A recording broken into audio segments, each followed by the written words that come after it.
हो रहा सुधांशु है, जी, पब्लिक भी आने वाले सुधांशु जी, लेकिन मामला जब आपराधिक है तो इसमें नैतिक अधिकार किसके पास है, किसके पास नहीं है कि सवाल पूछ सके या आरोप लगा सके, ये कहां से बनता है? दूसरा, क्या मतलब ये मान लिया कि ट्रस्ट जो है वो स्वायत्त है, स्वतंत्र है, उसमें दखल अंदाजी नहीं की जा सकती है, लेकिन अगर ये मंदिर का निर्माण भारतीय जनता पार्टी के चुनावी वादों में शामिल रहा, उसके प्रण में आप कहेंगे आपकी नीति नियत में शामिल रहा, अगर मुख्यमंत्री पर्सनल तौर पर पूरा निरीक्षण करते हैं जब निर्माण वहां पर चल रहा है, बाकी अयोध्या सिटी कैसे आगे बढ़ रही है वो सब देख रहे हैं, प्रधानमंत्री नरेंद्र मोदी पूजा पाठ से लेकर उद्घाटन तक, शिलान्यास से लेकर उद्घाटन तक उसमें रहते हैं, शिखर पर जब ध्वजारोहण होता है उस समय भी जाते हैं, तब क्या यह अतिरिक्त जिम्मेदारी नहीं हो जाती है, अंतिम जिम्मेदारी नहीं हो जाती है कि पवित्रता चढ़ावे की, लोगों की आस्था की बनी रहे? यह सरकार की अतिरिक्त जिम्मेदारी, अंतिम जिम्मेदारी नहीं हो जाती है? बिल्कुल। देखिए, पहली बात जो टेक्निकलिटी की बात, जिसे सुप्रिया जी ने कहने का प्रयास किया कि टेक्निकलिटी से बचाओ, नहीं साहब, मलूक नागर जी ने जो बहुत साफ कहा, रिपोर्ट सुप्रीम कोर्ट में रखी जाएगी, तो एक एक टेक्निकल प्रोसेस को फॉलो करना जरूरी है ताकि वो विषय सुप्रीम कोर्ट तक न कटे। कल के दिन आप ऐसा नहीं कर सकते कि आपने एग्जीक्यूटिव ऑर्डर के थ्रू सरकार ने ट्रस्ट के अध्यक्ष को हटा दिया और पता चला कोर्ट में जाके वो धड़ाम से नीचे गिर गया कि सरकार को अधिकारी नहीं था।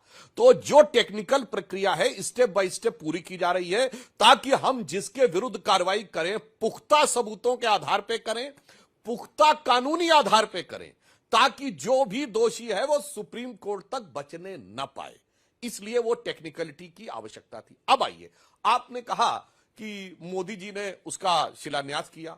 हां बिल्कुल, मोदी जी ने किस कैपेसिटी में किया? एक व्यक्ति नरेंद्र मोदी के रूप में नहीं, 140 करोड़ भारतवासियों के प्रतिनिधि के रूप में। और मैं याद दिलाना चाहता हूं, 1991 में फायरिंग के बाद जब हमारी सरकार बनी थी तो यूपी की पहली सरकार थी जब कल्याण सिंह जी पूरी कैबिनेट के साथ गए थे रामलला के दर्शन करने के लिए। तो क्यों गए थे? वो पूरे उत्तर प्रदेश की जनता ने जो जनादेश दिया था, वो भगवान राम के प्रति जो उन्होंने आदर व्यक्त किया था, उसके प्रतिनिधि के रूप में गए तब कल्याण सिंह जी, उसके प्रतिनिधि के रूप में शिलान्यास से लेकर ध्वजारोहण तक मोदी जी ने प्रतिनिधित्व किया, क्योंकि यह भारत के जागरण का प्रतीक था, यह कोई एक मंदिर और इमारत नहीं थी। और दूसरा मैं कहूंगा, मुझे दुख हुआ कि हम सुनील जी और सुप्रिया जी दोनों कहने लगे गजरवि ने लूटा था। अरे भाई, क्यों ये वामपंथी झूठ परोस रहे हो? गजनी, गौरी और औरंगजेब लूटने नहीं आए थे, मंदिरों को तोड़ने आए थे, मंदिरों को तोड़ने आए थे, मूर्तियों को खंडित करने आए थे, मस्जिद की सीढ़ियों में लगाने आए थे। और महमूद गजनी ने के साथ आए हुए खुद इतिहासकार मिन्हाजुस सिराज ने तबाकते नासिरी में लिखा है कि जब सोमनाथ पे कैप्चर हो गया और वो मूर्ति को खंडित करने लगा तो वहां के पुजारी और राजाओं ने और लोगों ने कहा हम इकट्ठा करके आपको 1 करोड़ स्वर्ण मुद्राएं देंगे। उनके लोगों ने कहा 1 करोड़ स्वर्ण मुद्रा ले लेनी चाहिए, क्या धरा इस पत्थर में? मगर क्या जवाब दिया गजनी ने?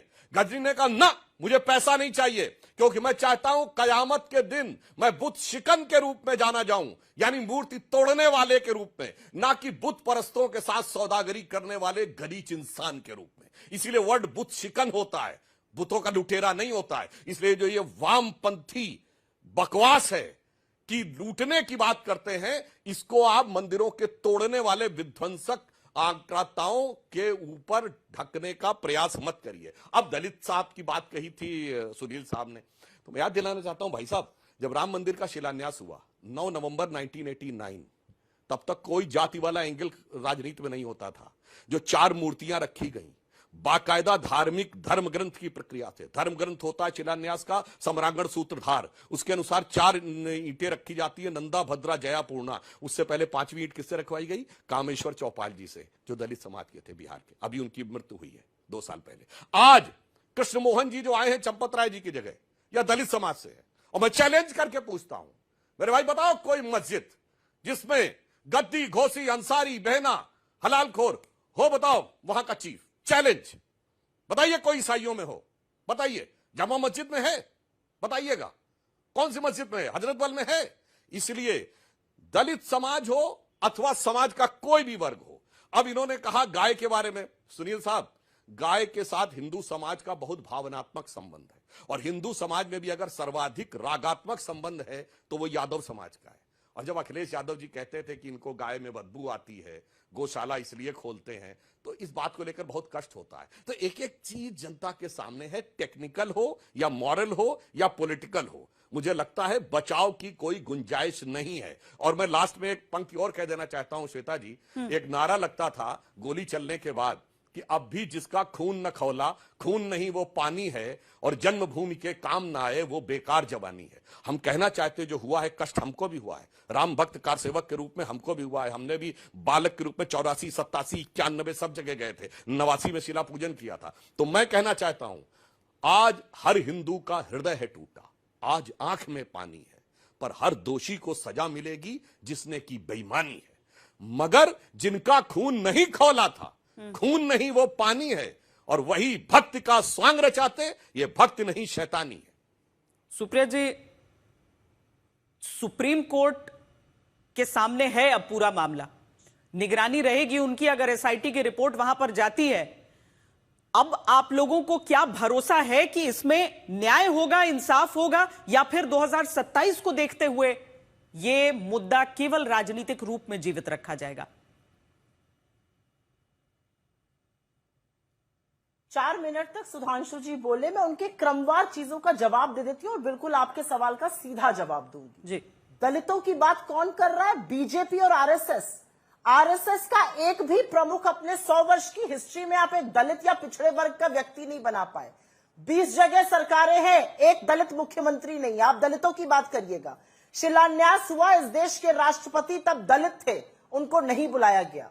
उद्घाटन हुआ, आदिवासी समाज की महिला, हमारे देश की उच्चतम फर्स्ट सिटीजन राष्ट्रपति हैं, उनको नहीं बुलाया गया। आप बात करेंगे दलितों, पिछड़ों और आदिवासियों की, शर्म कीजिए कुछ, उस एंगल पर मत जाइए, उस एंगल पर औंधे मुंह गिर पड़िएगा। जिस दिन आरएसएस सरसंचालक दलित बनेगा उस दिन बात करिएगा। ये पहली चीज। दूसरी चीज मैं बोलना चाहती हूं, मंदिरों की खंडित करने की बात आप करिएगा। 300 से 350 मंदिर काशी विश्वनाथ के तोड़ दिए गए, खंडित कर दिए गए, वहां पर कॉरिडोर बनाने के चक्कर में। अभी भी अहिल्याबाई का मंदिर तोड़ा गया, आज भी देखा गया कैसे मंदिर की गुंबद टूट के गिरी। और ये बात करेंगे मंदिर तोड़ने की, आपको कॉरिडोर बनाना, इसलिए आप प्राचीन सभ्यताओं और हमारे मंदिरों को तोड़ रहे हैं। वहां पर कितना विरोध था, आपको अंदाजा है इस बात का, लोगों ने क्या कहा? खैर छोड़िए उस बात को, तभी 7-7 राउंड मोदी जी हारे थे। अब बात करते हैं अस्तित्व की, अस्तित्व की बड़ी बात करते हैं। जिस मां सीता के बिना भगवान राम का नाम अधूरा है, उस मां सीता के अस्तित्व पर सवाल उठाने वाले आपका सांस्कृतिक मंत्रालय, आपकी सरकार।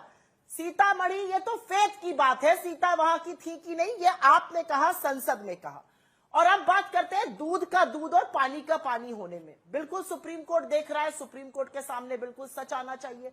सच कैसे आएगा? जब एसआईटी सही लोगों से पूछताछ करेगी। मैं पूछना चाहती हूं, ये टिन्नू पिन्नू कोई कौशल मिश्रा ने मिलकर इतनी बड़ी चोरी कर ली, वो जो 7-8 प्यादे गिरफ्तार हुए हैं। आप गोपाल राव के नाम के एक आदमी को जानते हैं? वो आरएसएस के प्रचारक है, कर्नाटक से। उन्होंने ऐसी जमीन की खरीद फरोख्त करी कि संदीप पाटिल एक आरटीआई के एक्टिविस्ट हैं, उन्होंने पूरा निकाला कि कैसे गोपाल राव और उनके साथियों ने जमीन की खरीद कर एम्पायर बनाई। आप बात करना चाहते हैं दूध का दूध और पानी के पानी की? अर्जुन देव का 17 साल बाद ट्रांसफर क्यों किया, उससे पूछताछ क्यों नहीं गई? नरेंद्र सिंह जो आरएसएस के प्रचारक और वहां पर फिल्टर करते ऑडियंस को, उनकी पूछताछ क्यों नहीं की जा रही है? के तिवारी का नाम सामने क्यों नहीं आ रहा है? असलियत यह है कि जब सही लोगों से पूछताछ ही नहीं होगी, जब बड़े मगरमच्छों और मछलियों को छोड़ दिया जाएगा, का दूध और पानी का पानी होगा। और मैं अंत में 2 बातें कहना, प्रैक्टिसिंग हिंदू हूं, भगवान का नाम लिए बिना, पूजा की नहीं बिना अन्न नहीं ग्रहण करती हूं, तो मेरी आस्था को ठेस पहुंचती है जब आप हनुमान की प्रति बनाकर एक आदमी को अपने रोड शो में नचाते हैं। मेरी आस्था को ठेस पहुंचती है जब भगवान राम को छोटा दिखाकर, नरेंद्र मोदी को बड़ा दिखाकर भगवान राम की उंगली नरेंद्र मोदी के हाथ उंगली में थामते हैं। मेरी आस्था को ठेस पहुंचती है जब उद्घाटन के दौरान अयोध्या में भगवान राम से बड़ा कटआउट देश के प्रधानमंत्री नरेंद्र मोदी का लगता है। मेरी आस्था को ठेस जरूर पहुंचती है जब बंगाल में मछली खाने की होड़ लग जाती है, कैमरे पर, चाहे वो अनुराग ठाकुर हो, चाहे वो मनोज तिवारी हो, चाहे वो हेमंत बिस्व शर्मा हो, बीजेपी का कौन नेता जो कैमरे पर मछली खाने के लिए उतावला नहीं था? और इलेक्शन के बाद बच्चों की प्लेट से अंडा गायब कर देते हैं। ये असलियत है इनकी। अरे अभी 57 करोड़ की चोरी इन्होंने राजस्थान में करी, मरी हुई गायों के ऊपर वहां पर उनका घोटाला कर कर। और मैं एक बात योगी आदित्यनाथ जी तक आपके माध्यम से पहुंचाना चाहती हूं, उत्सुक है, पूछना चाहती हूं। मेरे मठ के मठाधीश हैं, 1984 में बाबा अवैधनाथ ने राम मंदिर एक समिति का गठन किया था, नाम राम मंदिर निर्माण समिति का। अगर आज वो जिंदा होते तो जो चोरी हुई, जो सुधांशु जी ने स्वीकारा कि हां गड़बड़ हुई है और उसी के दूध का दूध और पानी के पानी करने की बात कर रहे हैं, तो क्या वो इधर उधर की बातें करते? वो फलाना ढिमकाना इतिहास में जाते, या वो जवाब मांगते? वो कहते कि जिन लोगों पर जिम्मेदारी थी मंदिर के संचालन की, मंदिर के पूजा पाठ की, उन्होंने हमारे धर्म के साथ, हमारी आस्था के साथ इतना बड़ा विश्वासघात, इतना बड़ा धोखा कैसे किया? दिन दहाड़े हमारी आस्था का कत्ल करने की जरूरत कैसे करी? उनसे सवाल पूछा जाएगा कि नहीं पूछा जाएगा? ठीक है, ये सतीश महाना आपके बड़े नेता हैं। हाँ। सतीश महाना कहते हैं उन्हीं का चंदा चोरी हुआ जिन्होंने श्रद्धा से नहीं दिया। गरीब आदमी ने जो पैसा चढ़ाया वो चोरी हो गया, और आप इस धृष्टता से बात करते हैं। शर्म आनी चाहिए आप। ये तस्वीरें जो हम दिखा रहे हैं, हम ये फुल फ्रेम भी ये तस्वीरें दिखा देते हैं। ये राम मंदिर में शुद्धिकरण के लिए ये पूजा पाठ का कार्यक्रम वहां पर चल रहा है। यहां पर राम मंदिर ट्रस्ट की तरफ से अयोध्या में 10 दिनों का ये शुद्धिकरण के लिए पूजा का आयोजन किया जा रहा है।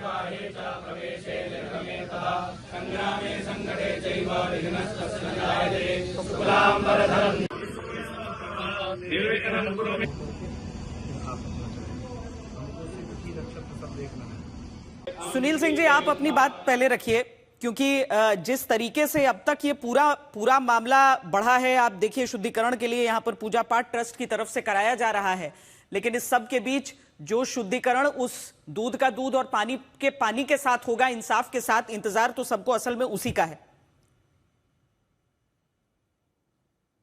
देखिए श्वेता जी, शुद्धिकरण हो रहा है, इसका मतलब ट्रस्ट ने मान लिया है कि वहां कुछ ऐसे काम हैं जो अशुद्ध थे, और जो काम किए हैं वही शुद्धिकरण करा रहे हैं, या वो लोग वही हैं, उन पर कोई कार्रवाई हुई है?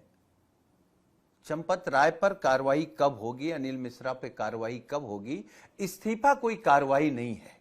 एक और मैं, सुधांशु जी एक अच्छी बात कह रहे थे कि महमूद गजनी के बारे में, कि वो तोड़ने आया था। हम लोग आक्रांता ही तो मानते हैं, लेकिन आप उनसे बड़े आक्रांता निकले।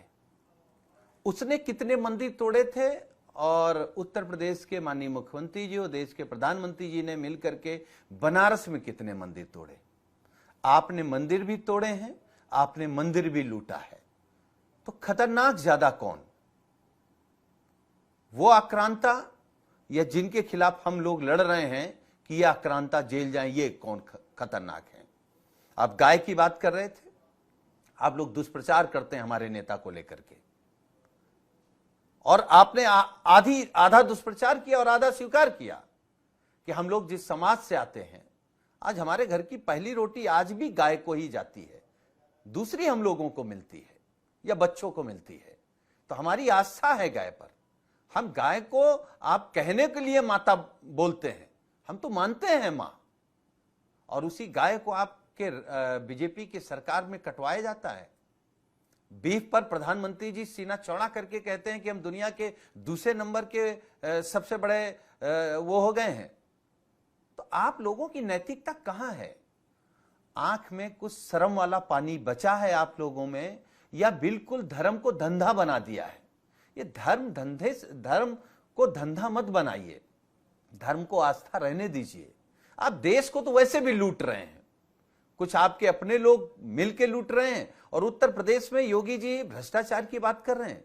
श्वेता जी, कोई एक्सप्रेस, कोई सड़क इन लोगों ने ऐसी नहीं बनाई जो उद्घाटन से पहले या उद्घाटन के बाद न धंस जाए। ये लोग भ्रष्टाचार की बात करेंगे। ये भगवान राम का मंदिर भी लूटते हैं और शिक्षा का मंदिर भी बंद करते हैं। योगी जी की क्या उपलब्धि है? उत्तर प्रदेश में कितने हजार प्राइमरी स्कूल आपने बंद किए, बताएंगे आज तक पर? और कितने नए ठेके खोले हैं, ये भी बता दीजिए। तो लोग समझ जाएं कि आप किस तरीके के राष्ट्रवादी हैं, किस तरीके के हिंदू हैं, किस तरीके के सनातनी हैं, किस तरीके के लोग हैं आप। मतलब केवल आप लोग आते हैं, हमको तो ये लग गया है, अब ये जो व्हाट्सएप यूनिवर्सिटी आप चलाते हैं, मुझे लगता है उसमें उत्तर प्रदेश के माननीय मुख्यमंत्री जी को भी आप लोगों ने जोड़ लिया है, वो भी उसी से बोलते रहते हैं। केवल झूठ बोलना। अगर आपको सच में तुलना करनी है श्वेता जी उत्तर प्रदेश में विकास को लेकर के, तो हम तो खुले मन से कह रहे हैं, आप माननीय अखिलेश यादव जी से तुलना कर लीजिए। क्या जनेश्वर पार्क से बेहतर पार्क आप बना पाए? जो समाजवादी सरकार में एक्सप्रेसवे बना उससे बेहतर एक्सप्रेसवे बना पाए? आप क्या 19 लाख लैपटॉप बांट पाए? आप कर क्या पाए हैं? क्या लखनऊ से बेहतर रिवर फ्रंट बना पाए? जेपीएनआईसी आपने सड़ा दिया, सबसे अच्छी बिल्डिंग। आप लोग, क्योंकि मुझे ऐसा लगता है कि बीजेपी के लोगों के मन में कुछ बनाने का है ही नहीं। इनसे बिगड़वा लो, ध्वस्त करा लो, विध्वंस करा लो, जहर उगला लो, भाई भाई से झगड़ा करा दो और हिंदू मुसलमान से करा दो, अगड़े पिछड़े में करा दो, ये इनको बेहतर आता है। इससे देश का नुकसान हो रहा है। हमारी आपकी तो राजनीति चल सकती है, क्या करोगे ऐसी राजनीति का सुधांशु जी, जहां नफरत फैल जाए, ठीक है सुधांशु जी, एक दूसरे पर भरोसा न रह जाए जी, जहां केवल भ्रष्टाचार हो। किया क्या है आपने, और हर जगह भ्रष्टाचार के बीच राम मंदिर का भ्रष्टाचार, ये सारे जवाब के साथ हम कंक्लूड करेंगे जी। अब मैं संक्षेप में मैं क्विकली बताना चाहता हूं सुनील जी को। भाई साहब, आपको दिखाई नहीं पड़ता है उत्तर प्रदेश की जो जीडीपी थी वो 3 गुनी हो गई, प्रति व्यक्ति आय 3 गुनी हो गई। जब आपकी सरकार थी केवल 2 प्रैक्टिकल एयरपोर्ट थे, लखनऊ और वाराणसी। आज 17 एयरपोर्ट हैं और 3 तो इंटरनेशनल एयरपोर्ट हो गए। सबसे ज्यादा हाईवेज वाला राज्य उत्तर प्रदेश। उत्तर भारत की पहली सेमीकंडक्टर यूनिट उत्तर प्रदेश में। 3.25 करोड़ लोगों को एमएसएमई के थ्रू रोजगार के अवसर मिले। आज दुनिया में सबसे बड़ी मोबाइल हैंडसेट बनाने वाली कंपनी सैमसंग की दुनिया की सबसे बड़ी फैक्ट्री नोएडा में। भारत का सबसे विकसित एयरपोर्ट नोएडा में है। और फिर इतना ही नहीं, आपके जमाने में तो कट्टे बनते थे, अपहरण फिरौती उद्योग चलता था। अब अपहरण नहीं दिखाई पड़ता है, न कोई कट्टे बनते दिखाई पड़ते। अब intermediate range ballistic missile Lucknow के डिफेंस कॉरिडोर में बनकर एक्सपोर्ट हो रहा है। फिर भी आपको यह बात नहीं समझ में आती। तो याद दिलाना चाहता हूं, पूर्वी उत्तर प्रदेश में जिसको जापानी बुखार कहते थे, वो इंसेफ्लाइटिस वाला मच्छर भी खत्म हो गया और माफिया भी खत्म हो गए। मगर मैं फिर भी याद दिलाना चाहता हूं, आपकी सरकार थी, जुलाई 2005 में राम मंदिर पर टेररिस्ट अटैक हुआ था और जो हथगोला था वो उस टीले के नीचे तक गया था। वो तो राम का प्रताप था कि वो हथगोला फटा नहीं, अन्यथा पता नहीं क्या हो जाता। मगर सुप्रिया जी ने बहुत बड़ी बड़ी बात कही कि उनकी आस्था को ठेस पहुंचती थी, मगर तब आस्था को ठेठ नहीं पहुंचती थी जब श्री राम लला विराजमान टाट में थे, माफिया सब ठाठ में थे और वो टाट फट जाता था, सरकार रिपेयर नहीं कराती थी, कोर्ट का दरवाजा खटखटाना पड़ता था, तब नया टाट का छप्पर लगता था। और आस्था को चोट तब नहीं लगी जब राम मंदिर में बुलाया गया। और बुलाने पे नहीं जाना एक बात होती श्वेता जी, आपके घर में बेटे बेटी की शादी हो, कोई इनविटेशन दे, शादी तक में कोई ना जाए अलग बात, पर अगर लिख के दे दे कि मैं नहीं आऊंगा, इसका मतलब सीधे आपका अपमान कर रहा है। आपने राम जन्मभूमि न्यास को लिख के दिया कि हम नहीं आएंगे, आस्था को ठेस नहीं पहुंची, मगर 3 पीढ़ी बाबर के कब्र पे बगैर बुलाए गई। 1959 जवाहरलाल नेहरू, 1968 इंदिरा गांधी, 2005 राहुल गांधी अलॉन्ग विद मनमोहन सिंह, तब आस्था को ठेस नहीं पहुंची। इसीलिए मैंने कहा है, भगत और बगुला भगत का अंतर पूरे देश को बहुत अच्छी तरह से सुनाई पड़ रहा है, समझ में आ रहा है। और जो योगी जी ने बोला था, कालनेमी शब्द प्रयोग किया था, मैं कहना चाहता हूं, भगवान राम के भी शक्ति लगी थी, भगवान राम भी मूर्छित हुए थे युद्ध में, और आज भगवान राम की आस्था को आघात लगा है। मगर जब लक्ष्मण जी मूर्छित हुए थे और हनुमान जी जा रहे थे संजीवनी बूटी लेने, तो एक रावण का दूत कालनेमी भगवान का भक्त का स्वांग करके, समय इतना ही है। देखिए देखिए, ये पूरा मामला है जो सभी लोगों के सामने है। पार्टियों का तर्क अपनी जगह रहता है, लेकिन आखिरकार भक्तों के मन में क्या चल रहा है, क्या स्वीकार कर रहे हैं, कितना इंसाफ से संतुष्ट हैं और कौन अभी पूर्ण इंसाफ का इंतजार कर रहा है।